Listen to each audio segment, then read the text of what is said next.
रामचंद्र भगवान की अभी हमारे संत भगवान ने जरूर मुझे ऐसा लगा कुछ लोग पीछे वाले जय नहीं हो रहे। हमारे संत महात्मा कहते हैं जोर से जयकारा बोलते तो आदि व्याधि आदि भूत बड़े प्रसाद सब आ जाते हैं। इसलिए अगली बार फिर जोर से बोलिए श्री रामचंद्र भगवान की। ए भाई वो पीछे वाले में देख रहा था, नहीं बोले हाथ उठा के बोलेंगे तो देखूंगा बोल रहे हैं। मैंने दूसरी बोलता श्री रामचंद्र भगवान की। आपकी बात तो ठीक बोले। हमारे श्रीमंत जी लोग आग्रह से भरी एक बार और बोलते बोलिए श्री रामचंद्र भगवान की। बरोबर से मुझको सब संतों का परिचय नहीं मेरा ऐसा कभी होता है, पर जितने बैठे हुए संत हमारे महामंडल सुश्री महंत जी और मैं तो सबसे ऊपर संतों को मानता हूँ, मेरा सबके चरणों में करबंद साष्टांग दंडवत प्रणाम से स्वीकार करें।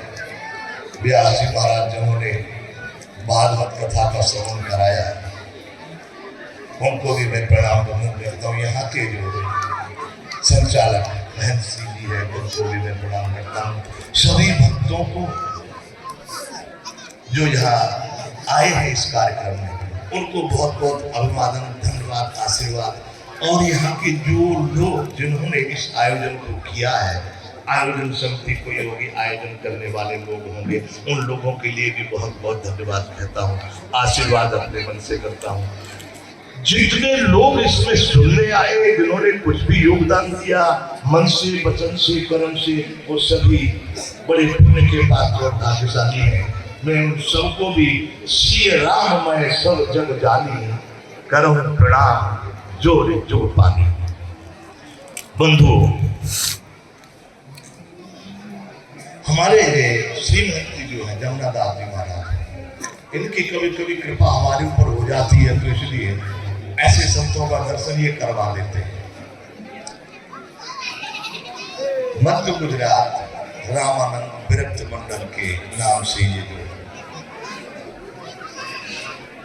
मंडल का संचालन कर रहे हैं। अभी हमारे संत जी ने बोला कि रात और दिन नहीं देखते, कहीं भी। मैंने तो ये देखा था कि कहीं से आप सभी संतों से भी इन्होंने लिया होगा, लेकिन कोरोना के समय में जो जो जहां संत थे जिनकी यहाँ पर स्थिति ठीक नहीं, वहां पर अनाज, दाल, चावल, गुड़, घी जो भी मिला ये पहुंचा रहे थे कोरोना। तो इन्हीं का प्रेम है जिसके कारण हम सब लोग आज यहाँ उपस्थित हुए हैं। कथा तो मुझको आती नहीं है, सुतीक्षण जी की एक बात याद आ जाती है, कह मुनि मैं बर करूं न जाचा, समझ न पड़े झूठ का साचा। ऐसे मुझे भी सत्य सत्य, धर्म अधर्म इसकी ठीक ठीक परिभाषा, इसको मैं मस्करी या व्यंग में नहीं कह रहा हूँ, सही में आज तक निकला तो संत के लिए ही था, संत होने के लिए, पर आज भी साधक है उस संत तक पहुंच नहीं पाया। अभी हमारे श्री महंत जी ने एक बात कही थी जमुनादास जी महाराज ने कि महाराज श्री ने अपने मोहनदास जी महाराज का नाम लिया कि चिंतन कर रहे थे बैठ के कि कोई संत बनने को तैयार नहीं है, सनातन की स्थिति गड़बड़ है। मैं इनसे अनुरोध करूंगा कि उत्साह दें, सत्य पर विचार करें। सनातन का मतलब है जो कभी नष्ट नहीं होता। आज हमारे भारत में इतना लोगों को भयभीत कर दिया गया है, भाई ये नहीं होगा तो सनातन का क्या होगा। अरे आज भी हमारी इतनी संख्या है। बंधुओं, किस बात का भय आपको है? थोड़ा अपने पर चिंतन कर लीजिए, हम क्या कर रहे हैं, हमारा क्या कर्तव्य है। सही में क्या हम साधु भेष में, मेरी बात को कोई अन्यथा मत लेना, साधु भेष होना जरूर है, परंतु कितने साधुता का आचरण कर रहे हैं। और यदि हम अपने में पूरे साधुता के आचरण में है, मैं वचन देता हूँ और चैलेंज भी करता हूँ यहाँ से कि सनातन का एक कोई बात भी बाका नहीं कर सकता।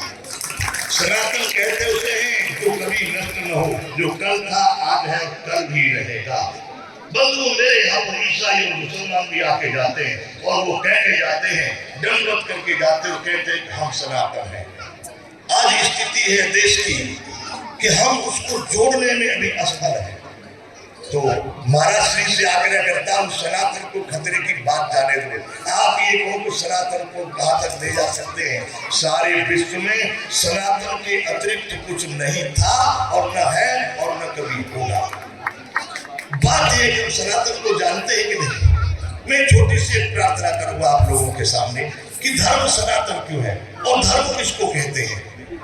हिंदू, मुस्लिम, सिख, ईसाई। मैं हिंदू को भी नकारता हूँ बंधु अपनी तरफ से व्यक्तिगत। मैं जानता हूँ मोहम्मद के आने के बाद में 560 में मोहम्मद आए, 631 में चले गए, तब से इस्लाम हो गया। उनसे पहले उसी मजहब में जीसस क्राइस्ट आए तो ईसाई धर्म हो गया। हमारे आदिनाथ से शुरू हुआ, महावीर जी से ज्यादा प्रचलित हुआ तो जैन धर्म हो गया, बुद्ध से बौद्ध धर्म हो गया। क्या आप में से कोई बता सकते कि इसका कौन संस्थापक, कौन प्रणेता, कौन कहाँ से हिंदू संस्था आया, कहाँ से? हम कहीं न कहीं बहुत भारी भ्रम में हैं। इसके लिए हमारे संतों को मैं कभी कभी जमनदास महाराज से चिंतन करता हूँ, कहता हूँ यदि आप संतों को बुलाते हैं तो भोजन भंडारा दान दक्षिणा को ठीक है, जो सत्संग में अपने आप ही आ जाएंगे, नहीं कुछ चलेगा तो अभी आना चाहिए। लेकिन जो आप पूज्य मोहनदास जी महाराज के साथ बैठ के अकेले चिंतन कर रहे थे, वो सब संतों के साथ में चिंतन होना चाहिए और उसको समझने का प्रयास होना चाहिए कि हम कहाँ पर भूल रहे हैं। तो ये धर्म है भूमंडल पर एक ही धर्म है जिसका नाम है सनातन। हमने कहीं कहीं सुना धारे तीन धर्म। मैं ये मानता हूँ जो सबको ब्रह्मांड को धारण करने की क्षमता है उसका नाम धर्म है, और वही धारण करने योग्य जो हमको धारण कर रहा है, हमारे भी धारण करने योग्य वही है, उसका नाम है सनातन। अब सनातन किसको कहते हैं? आकाश है, आपका सूर्य है, पृथ्वी है, ये वायु है, सारा जितना प्राकृतिक ब्रह्मांड है इसको कहते हैं सनातन। तो धर्म क्यों है? क्योंकि ये संपूर्ण ब्रह्मांड को, संपूर्ण प्राणियों को, संपूर्ण प्रकृति को धारण किए हुए है। तो अमेरिका वाले इसमें नहीं है, अरब वाले इसमें नहीं है, ऑस्ट्रेलिया वाले इसमें नहीं है, और इसके अतिरिक्त इसके बिना कोई जी सकता है? इसलिए मात्र एक धर्म है तो संपूर्ण विश्व का धर्म है एक सनातन, और इसमें कोई भी भय की बात नहीं है। बंधुओं, कभी भी मैं ये कहना चाहूंगा मात्र 10 वर्ष के लिए, 10 वर्ष तक वो लोग सब जो देखना चाहते हैं सनातन का तमाशा, वो जीवित रहे। बहुत भारी संकट है संतों के बीच में, ये तो एक अक्षुब्ध सी बात हो जाएगी, लेकिन तृतीय विश्व युद्ध की तैयारी है उनको, और ये तृतीय विश्व युद्ध हमारे महाभारत वगैरह का खिलाफ नहीं होगा, ये परमाणु अस्त्रों से ये युद्ध होगा और जरूर होगा। बचेंगे वो देखेंगे सनातन क्या है। इसलिए बंधुओं, हम फिर से बोलेंगे, आप सनातन धर्म की एक बार जय बोलेंगे, क्योंकि महाराज श्री ने कहा भोजन का भी समय हो रहा होगा, दूर से लोग आए हैं और हम तो कभी ज्यादा ही भूल जाते हैं, हमको समय का ज्ञान नहीं रहता है। तो सभी संतों को फिर से पूरे में वंदन करता हूं। अब एक बार सनातन धर्म की जय बोलेंगे सब लोग। बोलिए सत्य सनातन धर्म की। पीछे से दो लोगों ने हाथ उठाया, सबके सब उठाओगे तब मानो भाई पीछे वाले उधर कोई लगा नहीं है क्या स्पीकर? आवाज आती है उधर को? बोलिए सत्य सनातन धर्म की। एक बार और बोलिए सत्य सनातन धर्म की। जय हो, जय श्री राम। ओम ओम।